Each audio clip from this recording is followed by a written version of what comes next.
Canal del Congreso, el canal de la Unión, presenta. La opresión es cómplice de la opresión. De participación en el PIB mundial.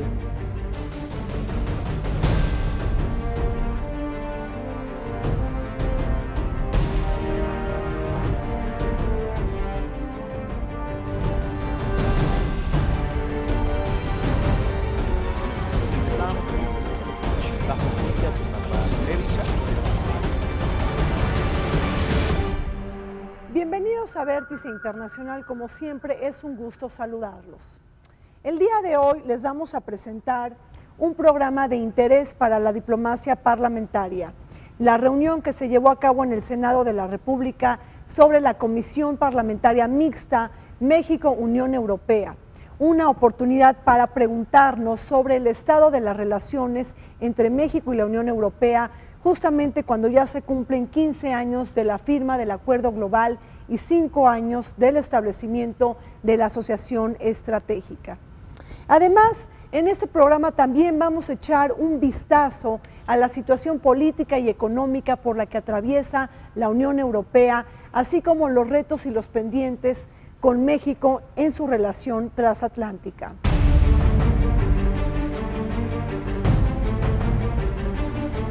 La Comisión Parlamentaria Mixta México-Unión Europea es un mecanismo de interacción e interlocución bilateral que permite la profundización del diálogo parlamentario en la región. Fue asignada en Bruselas, Bélgica, el 8 de diciembre de 1997, aprobada por el Senado de la República el 20 de marzo del año 2000 y puesta en vigor el 1 de octubre siguiente. Su propósito es mejorar las relaciones entre los países miembros, defender posiciones comunes en cuanto a su Estado de Derecho, así como apoyar en la realización de proyectos conjuntos en materia económica, científica y educativa. Conforme al reglamento que la rige, la Comisión Parlamentaria Mixta México-Unión Europea se integra por 14 legisladores del Congreso mexicano, 7 senadores y 7 diputados, así como 14 integrantes del Parlamento Europeo, quienes tienen por objetivo establecer lazos duraderos de solidaridad que contribuyan a la estabilidad y prosperidad de sus regiones, actuar en favor del proceso de integración, fomentar un clima de comprensión y tolerancia entre los pueblos y las culturas respectivas, y abrir la vía de nuevas formas de cooperación en favor de los objetivos comunes, incluso mediante iniciativas conjuntas en el plano internacional y más concretamente en los ámbitos de la paz, la seguridad y el desarrollo regional. La Comisión Parlamentaria Mixta realizó su primera reunión los días 28 y 29 de septiembre de 2005 en Estrasburgo, Francia, y desde entonces se reúne de forma alternada 2 veces al año, en Europa generalmente en Bruselas y en México normalmente en su capital, el Distrito Federal. A lo largo de sus 15 reuniones se han discutido asuntos estratégicos tales como seguridad energética, cambio climático, derechos humanos, migración, cooperación científica y tecnológica, combate al narcotráfico y el crimen organizado, fortalecimiento de la coordinación y los vínculos entre los poderes legislativos y los gobiernos, entre otros temas.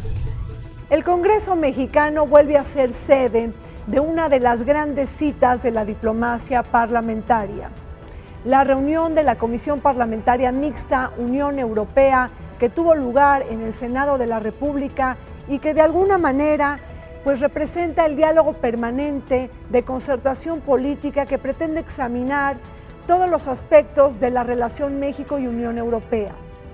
Una relación que tiene como pivotes principales el Acuerdo Global y la Asociación Estratégica que han marcado la relación privilegiada en los últimos años.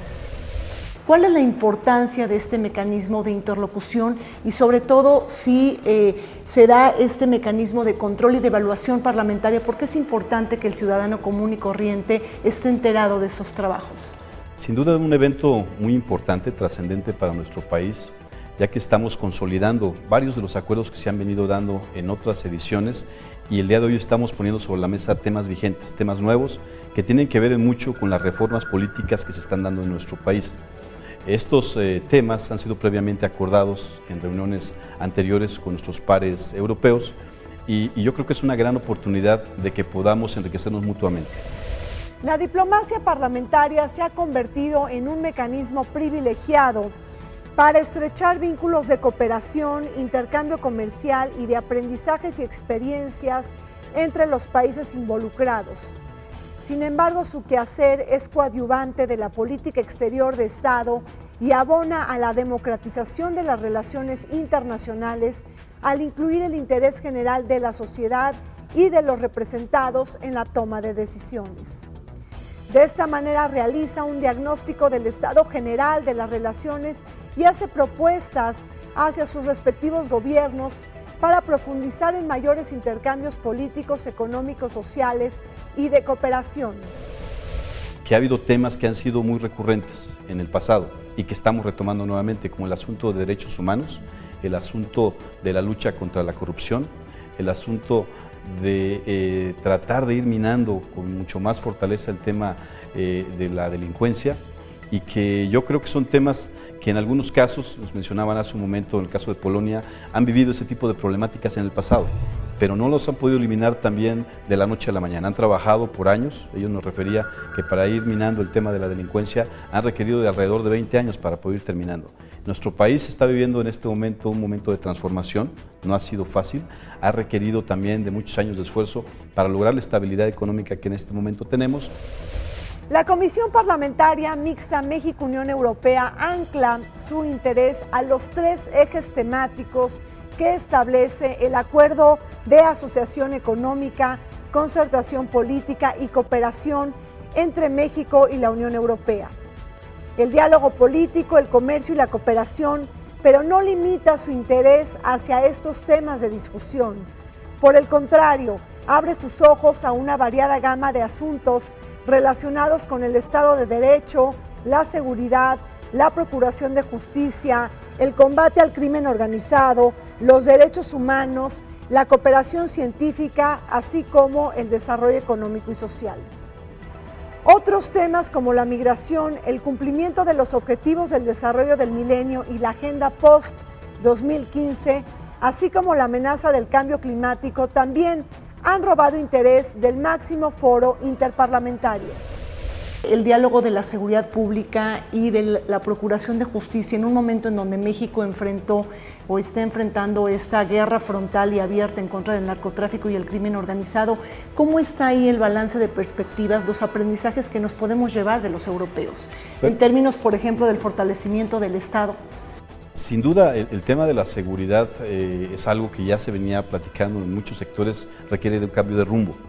Se están tomando ya algunas medidas y se están evaluando modelos exitosos en otros países. El presidente de la República, Peña Nieto, en una gira que tuvo justamente por el continente europeo, se ha entrevistado con el presidente Hollande para poder ver el modelo de la gendarmería francesa, por una parte. Por otra parte, también ya se empiezan a hacer cambios en los estados de la República con el modelo de la policía única, donde también se pretende regionalizar nuestro país para tener un mayor control y evitar el tema de la corrupción al interior de los cuerpos policíacos. Yo creo sin duda que en la medida que tengamos la voluntad y la capacidad para poder poner en acción este tipo de nuevos esquemas, de nuevas estrategias, podemos ir saliendo adelante, pero siempre teniendo la capacidad y la apertura y la visión para que de no funcionar en un mediano tiempo, también podamos ir ajustando la estrategia. Es que es imposible combatir hoy día el crimen organizado de una manera autónoma. México no puede hacerlo solo, no puede hacerlo sin la ayuda de Estados Unidos, sin la ayuda de la Unión Europea, y nos afecta a todos. Por lo tanto, yo creo que veo con mucha preocupación, porque yo me ocupo de la Comisión de Libertad, de Justicia y Asuntos de Interior, como en conversaciones con el director de Europol me dice que los cárteles, el narcotráfico se está extendiendo hacia Europa. Entonces ellos tienen mucha preocupación y mucho interés en cooperar bilateralmente en asuntos policiales, judiciales, de intercambio y de manera económica para intentar digamos, frenar o coger esta cosa que se puede extender mucho más al principio. La ventana de oportunidad que brinda la Comisión Parlamentaria Mixta Unión Europea para estrechar la cooperación entre ambas partes también está enmarcada en una cooperación más amplia y ambiciosa. Sobre todo me estoy refiriendo a esta Asamblea Parlamentaria Euro-Latinoamericana, la conocida Eurolat. Un esfuerzo conjunto de interlocución entre el Parlamento Europeo con el Parlamento Latinoamericano, Centroamericano, el Parlamento Andino y también el Parlamento del Mercosur, que a través de sus sesiones y de las comisiones permanentes es que se revisan una cascada de temas asociados a las relaciones transatlánticas. Y en ese sentido, son de los temas que hemos estado tocando en la Eurolat, el tema de la migración. Si bien es cierto que nuestro país enfrenta problemas con el tema de la frontera norte de migración, pero también tenemos un problema muy grave en la frontera sur, donde también hay un atropellamiento en cuanto a los derechos humanos de hermanos latinoamericanos, y donde también debemos de poner medidas que eviten que siga sucediendo esto. La Unión Europea sigue luchando para sacar avante su proyecto político, económico, social, en torno a una serie de interrogantes que se dan sobre el futuro de su moneda común, las dificultades por avanzar en la unión política y fiscal, los principios que se tienen que concertar para que se dé también la unión bancaria, pero sobre todo el reto más apremiante es cómo generar crecimiento económico, desarrollo social y empleo, justamente cuando hay un presupuesto sumamente austero hasta el 2014, tal y como nos los mostraron las sesiones maratónicas en Bruselas de febrero de este año. Prácticamente unos meses. Recibíamos el Premio Nobel de la Paz precisamente por lo que usted decía, porque la Unión Europea al final casi es un patrimonio de la humanidad. Hemos conseguido un estado del bienestar, hemos conseguido de alguna manera representar unos valores que también representa México, que también representan otros muchos países, pero de alguna manera sobre todo porque hemos conseguido una cierta cohesión social, hemos conseguido una cierta cohesión territorial y hemos conseguido que los ciudadanos que viven en la Unión Europea se sientan protegidos, y sobre todo los que menos tienen. Es decir, nosotros tomamos una decisión hace algo más de una década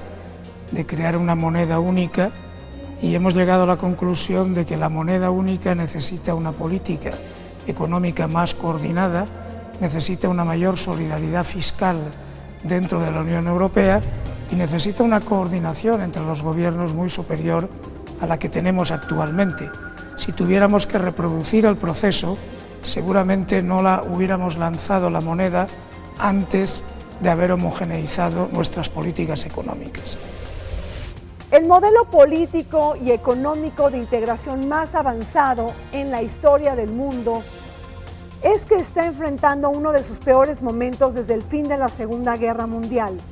Ahora encabezado por Irlanda, un país que junto con otros países al sur de Europa como Portugal, España, Grecia e Italia dejaron crecer su deuda pública, descuidaron sus cuentas macroeconómicas y ahora son obligadas a transitar por el doloroso camino de la estabilidad y recuperación, no sin haber causado enormes estragos sociales. Las secuelas de la crisis que han levantado la furia y el descontento de las clases populares, trabajadoras y juveniles. Creo que se está demostrando que las políticas de austeridad no están trayendo crecimiento ni están trayendo, de alguna manera, recortes en pobreza. Y nos encontramos ante un riesgo de generar mayor pobreza en esos países, sobre todo del sur, y una enorme desigualdad. Los problemas que tenemos no se originan en Europa, se originan en las hipotecas subprime en Estados Unidos, pero han afectado muy intensamente a Europa. Y creo que si hubiera más solidaridad dentro de la Unión Europea, entre los países del norte con los países del sur, se podría evitar la fragmentación económica, monetaria, y tendríamos menos problemas de los que tenemos actualmente. Un continente también asediado por la hora de las elecciones, que ha cobrado su factura a los partidos políticos que están en el gobierno, independientemente del color de sus banderas y de las plataformas ideológicas que sostengan. Desde Sócrates en Portugal, Papandreou en Grecia, Berlusconi en Italia, Zapatero en España, Brian Cowen en Irlanda, el primer gabinete de Mark Rutte en Países Bajos y Nicolas Sarkozy en Francia, son tan solo el equivalente político de la misma crisis de la deuda soberana que ha levantado un oleaje nacionalista y euroescéptico y que se deja entrever en figuras como Geert Wilders en Países Bajos, Jean-Marie Le Pen en Francia, Beppe Grillo en Italia, entre muchos otros. A este contexto se le suma la última promesa de David Cameron de convocar a un referéndum sobre la permanencia del Reino Unido en la Unión Europea antes de finalizar el 2017. y es que está situando en la agenda política de la Unión Europea cuestiones que hace unos años parecía que estaban mucho más lejanas. En materia económica, le hablo de la tasa de transacciones financieras, por ejemplo, le hablo de la regulación del sistema financiero, le hablo de los paraísos fiscales. Al final, la gente lo que sabe es que recursos hay, pero que los tienen unos pocos, y que el 40%, por ejemplo, de la riqueza mundial se encuentra en los paraísos fiscales, y que eso no es justo, y que eso no puede ser que un 40% de la riqueza del mundo se encuentre en paraísos fiscales y que haya personas que estén pasando una situación de pobreza en determinados lugares. Tenemos también un problema de deuda pública, es decir, de países que en el pasado, en los últimos años, se han endeudado muy por encima de sus posibilidades y en un momento de menor crecimiento están encontrando dificultades para devolver esa deuda que adquirieron en los últimos años. Una Europa carcomida por los defectos de su construcción institucional, al haber implementado cimientos débiles de la unión monetaria y consentido la falta de una unión política y fiscal que permitieron la existencia de mecanismos laxos y poco transparentes que, por cierto, evadieron los ejercicios de fiscalización y supervisión. Un cóctel que se destapó con la crisis de la deuda soberana y bajo un contexto financiero internacional desregulado que nos llevan a preguntarnos sobre cómo debemos de repensar a la Unión Europea en el siglo XXI, cómo avanzar hacia mayores niveles de integración cuando imperan fuertes divisores políticos y sociales, cómo preservar su gran legado y ejemplo que le han dado al mundo en momentos tan difíciles. Yo lo que creo es que estamos, de alguna manera, esta crisis lo que va a suponer es el impulso definitivo para la construcción, ya no solamente monetaria, sino también económica de la Unión Europea. La unión económica y monetaria en la Unión Europea es potente, que la Unión Europea es el mercado comercial más grande del mundo, que seguimos contando con el 20-25% del Producto Interior Bruto, que somos un área que garantiza a los ciudadanos educación pública, sanidad, pensiones, que somos una democracia estable y que por tanto estamos en una crisis, lo reconocemos, saldremos de esta crisis y la Unión Europea seguirá siendo un modelo para el mundo. Probablemente uno de los mayores beneficios de esta reunión de la Comisión Parlamentaria Mixta México-Unión Europea esté justamente en estos momentos en los europeos. Como sabemos, México siempre tiene que estar muy atento de lo que pasa en Europa, pues el viejo continente es una referencia obligada en muchos temas y asuntos de carácter estratégico, pero sin embargo, en esta ocasión me parece que Europa también debe de mirar lo que está pasando en el sur. Es decir, los europeos deben de preguntarse, investigar, conocer y sobre todo evaluar cómo los latinoamericanos y en su caso los mexicanos salimos avante de la crisis de la deuda soberana de 1982 y de toda una estela de crisis, la llamada década perdida, que canceló el crecimiento y el desarrollo en la región. Justamente estuve en México en 1982, cuando se produjo un problema de deuda y de devaluación de la moneda. No es la misma situación, pero la razón es la misma, es decir, a veces un país, los ciudadanos de ese país, se endeuda más de la capacidad que tienen y si ese endeudamiento coincide con un menor crecimiento, con menores empleos, con menores salarios, con menor acumulación de ahorros, obviamente se entran en dificultades. México y la Unión Europea disfrutan de una relación en crecimiento que se ha dado de manera considerable en los últimos años. Sin embargo, la crisis económica que emergió en el 2008 ha puesto una serie de puntapiés y de estancamientos y obstáculos en nuestras relaciones comerciales que hacen necesario revisar la agenda económica. Justamente un mensaje que quedó muy claro cuando Martin Schulz, el presidente del Parlamento Europeo, visitara el Senado de la República en febrero del 2013 y haya dicho que es necesario hacer una revisión del acuerdo global que se da entre México y la Unión Europea justamente a 15 años de haberlo firmado. Hay muchos otros temas que todavía no se abordan con la profundidad debida. Entonces, yo creo que va a ser un buen ejercicio, que de manera conjunta podamos ir evaluando a dónde hemos tenido avances. En el aspecto comercial, hace un rato comentábamos también, se ha constituido un fondo que se denomina PROCEI, en el cual se está invitando a que empresas mexicanas puedan participar de este fondo, se les da capacitación, transferencia de tecnología, etcétera. Yo creo que en el caso de México, aun teniendo un acuerdo como tenemos tan importante desde hace tanto tiempo, no hemos conseguido que este acuerdo de alguna manera dé todo su potencial, que estreche, que la economía tanto mexicana como europea se acerquen mucho más. Y en ese sentido... En un momento en que Europa pierde peso e influencia como bloque económico en el mundo, sumida en una crisis económica mayúscula y falta de competitividad frente a las economías emergentes, es que se ve obligada a actualizar sus esquemas de integración económica y comercial con el mundo.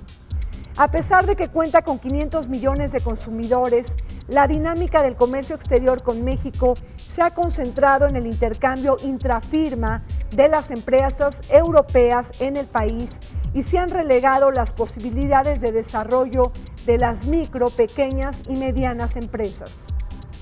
Cabe subrayar que después de 4 años de la entrada en vigor del Acuerdo Global, ocurrió la expansión de la Unión Europea hacia países de Europa del Este, naciones con mano de obra calificada y costos muy bajos que han representado también una competencia para México.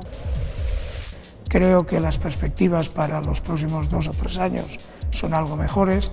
pero el drama de España, que es un drama, no es tanto la situación macroeconómica, sino la situación del empleo. Tenemos un porcentaje del 26-27% de desempleo, que es casi el doble en lo que se refiere a los jóvenes, y eso es lo más dramático de la situación porque ciega las posibilidades vitales de las nuevas generaciones. Otra de las grandes críticas que se le han hecho al acuerdo global está relacionada con la cláusula democrática, que también establece el respeto a los derechos humanos. Se ha señalado que los elementos de mayor peso en la agenda bilateral han sido el diálogo político, las relaciones comerciales y los asuntos de seguridad, dejando a un segundo plano el estado de la democracia y los derechos humanos. En muchos casos, la Unión Europea no ha aplicado la cláusula democrática para México. Se ha reservado el derecho de establecer sanciones y acciones punitivas, lo que han devaluado su calidad de promotor de dichos valores esenciales. Yo creo que tenemos mucho camino todavía por andar. Yo creo que se están dando pasos muy importantes en México. Por supuesto, todos sabemos que hay problemas, igual que los puede haber en la Unión Europea, pero estoy convencido que en ese diálogo estructurado y en esa buena relación que tenemos, seguiremos dando pasos adelante que irán a favor de ir solucionando este gran problema que es el problema de los derechos humanos. Pero hay algo que hay que denunciar y al mismo tiempo rechazar. Nosotros deberíamos crecer y aumentar nuestra competitividad por innovación, por tecnología, por diálogo social, por acuerdos políticos, no por reducción de derechos de los trabajadores, no por reducción de los salarios, no por deterioro de las condiciones de vida. Yo creo que es importantísimo, no se puede hablar hoy de ningún acuerdo, de ningún tipo comercial ni de nada sin tener presente los derechos humanos. Creo que es muy importante avanzar en los derechos de las víctimas, concretamente, que son las que llevan la peor parte. Y hablando en otros términos sobre las asignaturas pendientes del Acuerdo Global a 15 años de la suscripción,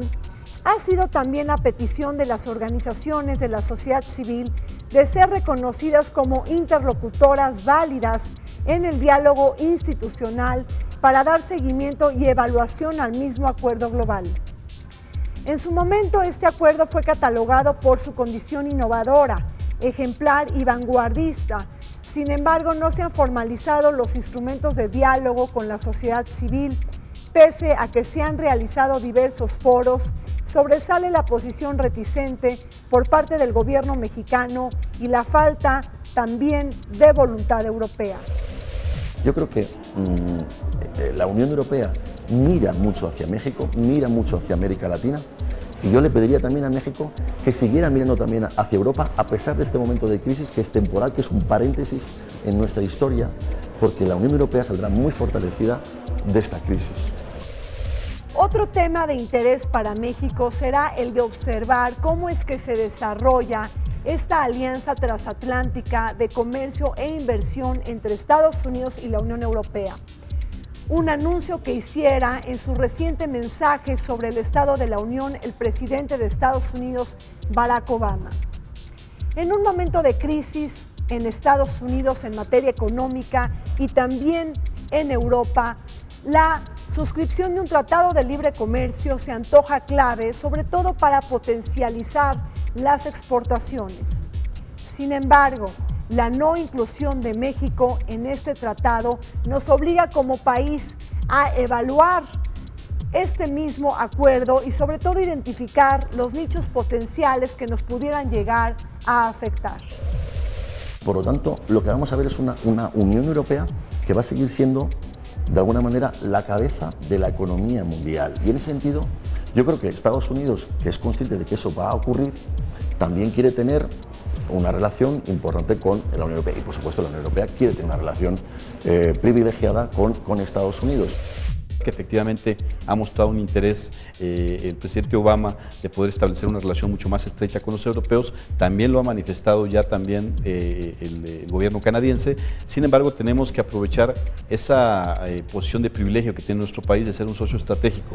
de que fuimos los primeros en suscribir un acuerdo de este tipo con la Unión Europea y que posterior a nosotros entró Chile, entraron algunos países centroamericanos y ahora los países del norte están interesados. Yo creo que México no se puede sustraer de estos acuerdos y que tenemos que actuar pronto. Estoy seguro que México, cuando crezca como está creciendo durante algunos años, deseará alcanzar algunos de los beneficios del modelo social europeo y yo creo que ese es el camino. Competir innovando, competir con educación, con formación, competir con diálogo social, con mayor integración política y por lo tanto con una sociedad más cohesionada, no con una sociedad más egoísta o más enfrentada internamente.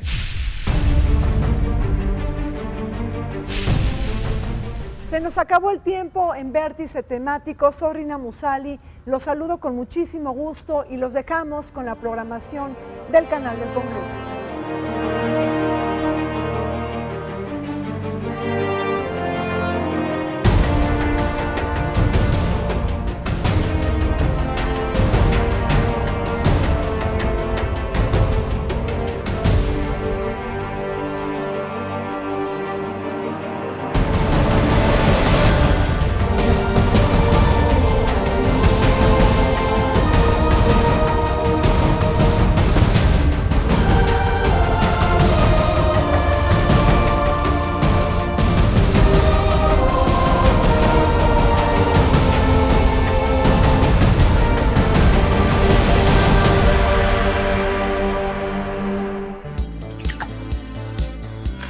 Canal del Congreso,